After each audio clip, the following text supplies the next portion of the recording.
Praise the Lord everyone. सबको जय मसीह की।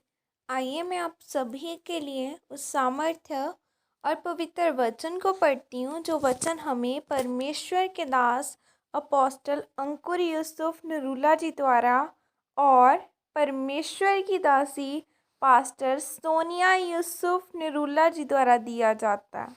आइए मैं आप सभी के लिए उस सामर्थ्य और पवित्र वचन को पढ़ती हूँ। हमारी जिम्मेवारी भाग 1। जैसे कि पवित्र बाइबल यहोशू 6 की 2 आयत में लिखा है, फिर यहोवा ने यहोशू से कहा, सुन, मैं यरीहो को उसके राजा और शूरवीरों समेत तेरे वश में कर देता हूँ। आमीन। मेरे प्रियो, एक बार अफ्रीका की सबसे बड़ी चर्च के पास्टर को किसी ने कहा कि आप बहुत किस्मत वाले हैं कि आपकी चर्च में परमेश्वर इतने बड़े बड़े काम करता है। 3 लाख लोग आपकी चर्च में आते हैं और एक दिन में 4 प्रार्थनाएं सभाएं होती हैं। उस पास्टर ने जवाब दिया कि हाँ, मैं बहुत किस्मत वाला हूँ।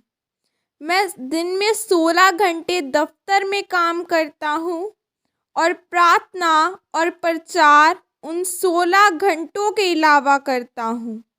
हफ्ते में कोई छुट्टी नहीं। आप भी किस्मत वाले बन सकते हैं। मेरे प्रियो, परमेश्वर ने यहोशू को कहा था कि जो देश तेरे सामने है मैं उसको आत्मा में तेरे हाथों में देता हूँ, परंतु उसको पाने के लिए तुझे लड़ना पड़ेगा। और यहोशू रात को उठा और लड़ने को गया। हालेलुया। याद रखें, जब तक आप कुछ नहीं करेंगे परमेश्वर कुछ नहीं करेगा। जब तक आपके घर में लड़की की शादी होती है तो होटल आप बुक करने जाते हो, परमेश्वर बुक करने नहीं जाते। हलवाई आप बुक करने जाते हो, परमेश्वर बुक करने नहीं जाते। और आपको पूरी चिंता होती है कि मेरी लड़की, मेरे लड़के का विवाह है, सब कुछ बढ़िया होना चाहिए। उसी तरह परमेश्वर का काम भी अपने आप नहीं होता। बाइबल बताती है कि आपके हाथ परमेश्वर के हाथ हैं, आपका मुंह परमेश्वर का मुंह है, आपके पैर परमेश्वर के पैर हैं, आपका पैसा परमेश्वर का पैसा है और आपकी ताकत परमेश्वर की ताकत है। यदि आप इस्तेमाल करेंगे तो परमेश्वर काम करेंगे। इसका अर्थ यही नहीं कि परमेश्वर अकेला काम नहीं कर सकता।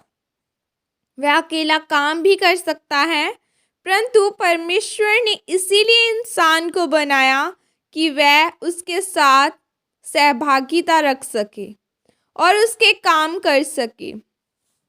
यदि आप किसी को ज़मीन गिफ्ट करते हैं तो आप 4 वर्षों के बाद आप उसको पूछने नहीं जाते कि मैंने तुझे प्लॉट गिफ्ट में दिया था, तूने उसका क्या किया। अब वह इंसान यदि आपको निमंत्रण दे कि देखो मैंने उस ज़मीन पर घर बनाया है, तो फिर आप वहाँ जाते हैं। आज लोग कहते हैं कि क्या परमेश्वर सो रहा है, कि अस्पतालों में लोग मर रहे हैं, कितने ही देशों में लोग बम धमाकों से मर रहे हैं। याद रखें, यदि परमेश्वर ने इंसान को धरती दी है तो इसकी रजिस्ट्री आपके नाम की है। अब परमेश्वर तब तक आपकी ज़िंदगी में दखल नहीं देगा जब तक आप उसको निमंत्रण नहीं देंगे। इसीलिए परमेश्वर भी वह काम नहीं कर सकेगा जब तक आप उन कामों में हाथ नहीं डालेंगे। आज लाखों की संख्या में लोग टीवी मिनिस्ट्री के द्वारा परमेश्वर के सुसमाचार को सुन पा रहे हैं और आशीष ग्रहण कर रहे हैं। यदि हम टीवी पर न जाते तो वह लोग सुसमाचार न सुन पाते। इसीलिए आओ हम अपनी जिम्मेवारी को समझें और परमेश्वर के सुसमाचार के लिए अपने सहयोग को दें और दूसरों की आशीष का कारण बने। हालेलुया, आमीन।